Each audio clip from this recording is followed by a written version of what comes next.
नमस्कार, आप देख रहे हैं आर्यावर्त टाइम्स। मैं हूं निहारिका सिंह। पश्चिम बंगाल विधानसभा चुनाव 2026 का प्रचार अब अपने चरम पर है और इसी बीच सियासत में जुबानी जंग तेज हो गई है। बड़े बड़े दावे भी तेज हो गए हैं। एक तरफ केंद्रीय गृह मंत्री अमित शाह का आक्रामक बयान, गोली का जवाब गोले से देंगे, तो वहीं दूसरी तरफ मुख्यमंत्री ममता बनर्जी का पलटवार, जिसने चुनावी माहौल को और गर्मा दिया है। क्या बंगाल चुनाव अब पूरी तरह आक्रामक राजनीति में बदल गया है? क्या सुरक्षा, घुसपैठ और भ्रष्टाचार ही इस चुनाव के बड़े मुद्दे होंगे?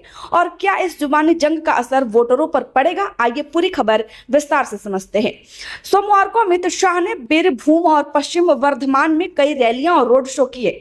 इन रैलियों में उन्होंने ऑल इंडिया तृणमूल कांग्रेस सरकार पर गंभीर आरोप लगाए। अमित शाह के आरोप हैं बालू माफिया और पत्थर माफिया का संरक्षण, कटी मनी के जरिए जनता से वसूली, सिंडिकेट राज का बोलबाला। उन्होंने कहा भाजपा की सरकार बनने पर लूटा गया पैसा सूद समेत वापस लिया जाएगा। दुर्गापुर में उनका रोड शो भी काफी बड़ा शक्ति प्रदर्शन माना गया। रानीगंज की सभा में अमित शाह ने राष्ट्रीय सुरक्षा का मुद्दा उठाते हुए बड़ा बयान दिया।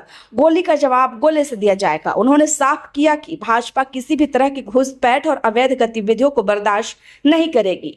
इसके साथ उन्होंने मतदाताओं यानी वोटरों से भी अपील की 23 अप्रैल को निर्भय होकर भाजपा को वोट दे।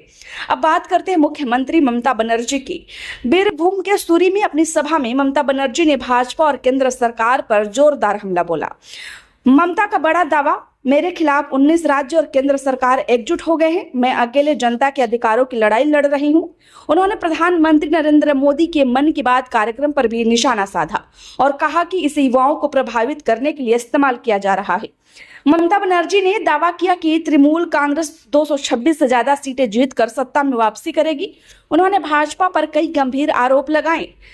तुष्टीकरण की राजनीति, संविधान बदलने की कोशिश, एनआरसी और यूसीसी थोपने का प्रयास। ममता ने यह भी कहा कि भाजपा शासित राज्यों में बंगालियों को निशाना बनाया जा रहा है।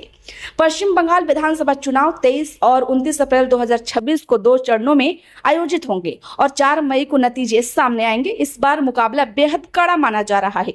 तो एक तरफ आक्रामक बयानबाजी, दूसरी तरफ जवाबी हमला। बंगाल का चुनाव पूरी तरह गर्म हो चुका है। अब देखना है कि जनता किसके साथ खड़ी होती है। वहीं बिहार में भी सियासत कुछ खास नहीं, गरमाया हुआ ही नजर आ रहा है और आज बिहार के लिए जो दिन है, आज का दिन है, निर्णायक होने वाला है। आपकी जो भी राय है दोनों खबर को लेकर के, बंगाल चुनाव और बिहार की सियासत यानी मुख्यमंत्री कौन होगा, जो भी राय है हमें कमेंट में जरूर शेयर करें। उधर मुख्यमंत्री के रेस में सबसे आगे आने वाले सम्राट चौधरी भी पश्चिम बंगाल में जाकर विधानसभा चुनाव प्रचार में ये दावा करते हैं कि अगर भाजपा की सरकार आती है बंगाल में तो बिहार वाला मॉडल लागू किया जाएगा। बिहार में क्या विकास हुई है, क्या विकास की क्या योजनाएं हैं, क्या वास्तव में युवाओं को रोजगार दिया गया? जो भी आपकी राय है हमें कमेंट में जरूर बताएं। खबर अच्छी लगी हो तो लाइक करें। कृपया चैनल को सब्सक्राइब करना ना भूलें। धन्यवाद।